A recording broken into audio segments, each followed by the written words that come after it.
പിതാവിൻ്റെയും പുത്രൻ്റെയും പരിശുദ്ധാത്മാവിൻ്റെയും നാമത്തിൽ ആമേൻ. കർത്താവായ ദൈവമേ, സർവത്തിൻ്റെ ഉടയവനെ, അങ്ങേ സ്തുതിക്കുന്നു, വാഴ്ത്തുന്നു, ആരാധിക്കുന്നു. നന്ദി നിറഞ്ഞ ഹൃദയത്തോടെ സ്തുതിക്കുന്നപ്പ. പരിശുദ്ധാത്മാവായ ദൈവമേ, സ്തുതിക്കുന്നു, വാഴ്ത്തുന്നു, മഹത്വപ്പെടുത്തുന്നു. പരിശുദ്ധാത്മാവായ ദൈവമേ, ഞങ്ങളിൽ വന്ന് നിറയണമേ. അവിടുത്തെ സ്നേഹത്തിൻ്റെ കതിരുകളെ ഞങ്ങളിൽ നിറയ്ക്കണമേ. അവിടുത്തെ വരദാനങ്ങൾ കൊണ്ട് നിറയ്ക്കണമേ. പിതാവേ, എപ്പോഴും സഹായകനായി ഞങ്ങളിൽ കൂടെ ആയിരിക്കുവാൻ പരിശുദ്ധാത്മാവിനെ ഞങ്ങളിൽ അയക്കണമേ. ഈശോപ്പ, അങ്ങേ സ്തുതിക്കുന്നു, വാഴ്ത്തുന്നു, ആരാധിക്കുന്നു. ഈശോനാഥ, കഴിഞ്ഞ രാത്രികാലം ഞങ്ങളെ എല്ലാവരെയും അവിടുത്തെ കരങ്ങളിൽ സംരക്ഷിച്ചതിനെ ഓർക്കുന്നപ്പ. കർത്താവെ, ഇന്നൊരു പുലർക്കാലം തരികയും ഈ 3 മണി സമയം വരെ അവിടുത്തെ കരുണയാൽ ഞങ്ങളെ നടത്തിയതിനെ ഓർത്ത് നന്ദി പറയുന്നു. ഇന്ന് ഞങ്ങൾക്ക് ആവശ്യമായതെല്ലാം തന്നതിനായി നന്ദി പറയുന്നു. നല്ല ഭവനം, നല്ല കുടുംബജീവിതം, നല്ല കുഞ്ഞുങ്ങൾ, നല്ല കൊച്ചുമക്കൾ തന്നനുഗ്രഹിക്കുകയും ആഹാരപാനീയങ്ങൾ അവിടുത്തെ കൃപയാൽ അനുഗ്രഹിച്ചു തരികയും തക്ക സമയത്ത് ഞങ്ങൾക്ക് തരുന്ന ഓരോ നന്മകളെയും ഓർക്കുന്നു. ആത്മീയമായി അവിടുത്തെ സന്നിധിയിൽ കൂടുതൽ സമയം ആയിരിക്കാൻ തരുന്ന വലിയ കൃപയ്ക്കായി സ്തോത്രം ചെയ്യുന്നു. അനേകം കുടുംബങ്ങളെയും പ്രാർത്ഥനാ സഹായം ചോദിച്ചിരിക്കുന്നവരെയും ഞങ്ങളുടെ അയൽക്കാരെയും സ്നേഹിതരെയും ഓർത്ത് പ്രാർത്ഥിക്കാനായും തരുന്ന വലിയ കൃപയ്ക്കായി നന്ദി പറയുന്നു.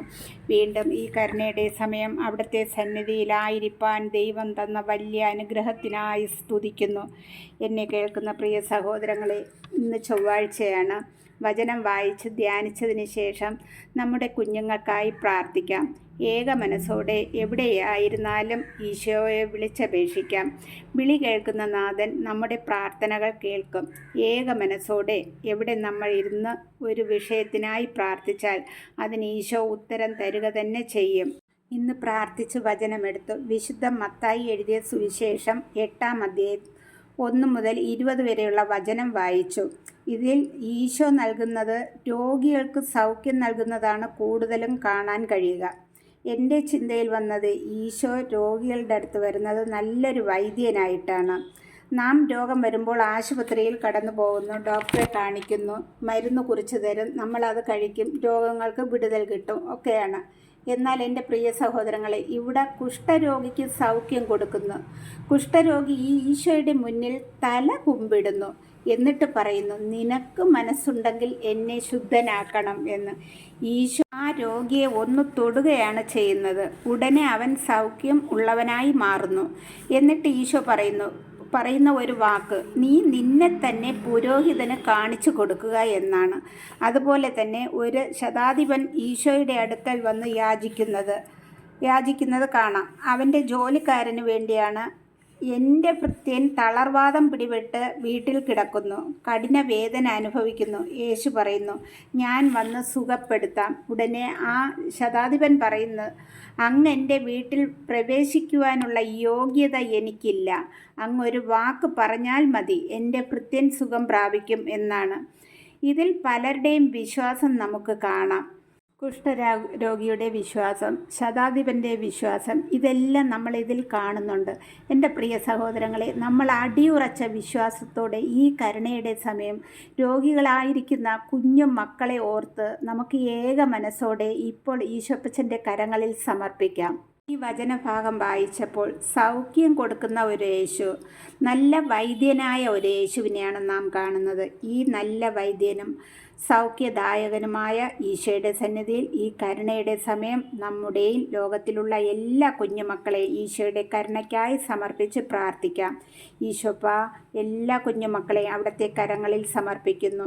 ഇന്ന് പല കുഞ്ഞുമക്കളും ക്യാൻസറാലും പനിയാലും തളർവാദ രോഗത്താലും ലിവറിൻ്റെ രോഗത്താലും അൽസ്മേഴ്സിൻ്റെ രോഗത്താലും അനക്കമില്ലാതെയും തലവേദനയാലും കണ്ണിൻ്റെ രോഗത്താലും ചെവിയുടെ രോഗത്താലും കേൾവിയില്ലാതെയും കാഴ്ചകളില്ലാതെയും ത്വക്കിൻ്റെ രോഗത്താലും സന്ധിവേദനയാലും എല്ലുകൾ പൊടിയുന്ന രോഗത്താലും ഇങ്ങനെ വേദനിക്കുന്ന അനേകം മക്കൾ ഈ ഭൂമിയിൽ പല കോണുകളിലും ആയിരിക്കുന്നവരെ എൻ്റെ ഈശോപ്പ അങ്ങേ പക്കൽ സമർപ്പിക്കുന്നു.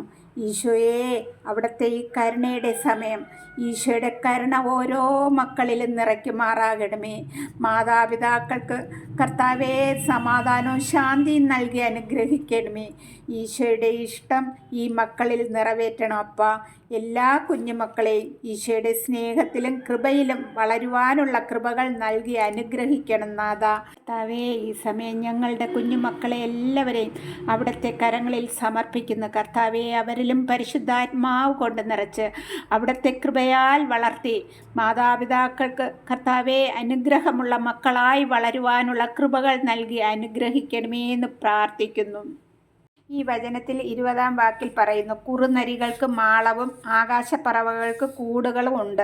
നരികൾക്ക് മാളവും പറവകൾക്ക് കൂടും ഒരുക്കിയ കർത്താവേ, ഇപ്പോൾ അവിടുത്തെ സന്നിധിയിൽ സമർപ്പിച്ച ഓരോ രോഗബാധിതരായ മക്കൾക്കും ഈ കരുണയുടെ സമയം കർത്താവിൻ്റെ വിടുതൽ കൊടുത്ത് അനുഗ്രഹിക്കണം. എന്നാൽ ഞങ്ങളുടെ ഇഷ്ടമല്ല അപ്പാ, അവിടുത്തെ ഇഷ്ടം ഓരോ മക്കളിലും നിറവേറ്റണം. കർത്താവായ യേശുവേ, ഓരോ മക്കളെ ഈ തിരുമണിക്കൂറിൽ അവിടുത്തെ കരങ്ങളിൽ സമർപ്പിക്കുന്ന കർത്താവേ, അവിടുത്തെ കൃപ കൊണ്ട് നിറയ്ക്കുമാറാകണമേ എന്ന് പ്രാർത്ഥിക്കുന്നു നാഥാ. കർത്താവെ, വേദന അനുഭവിക്കുന്ന ഓരോ മക്കളെയും സൗഖ്യദായകനായ എൻ്റെ ഈശോ കടന്നു ചെന്ന് സൗഖ്യം കൊടുത്ത് അനുഗ്രഹിക്കണം നാഥാ. സ്തോത്രം ചെയ്യുന്നപ്പാ. കർത്താവെ, പ്രാർത്ഥന കേട്ടതിനായി സ്തോത്രം. സർവ്വതും യേശുവിൻ്റെ ധന്യമുള്ള നാമത്തിൽ കേൾക്കണം സ്വർഗീയ പിതാവേ. ആമേൻ.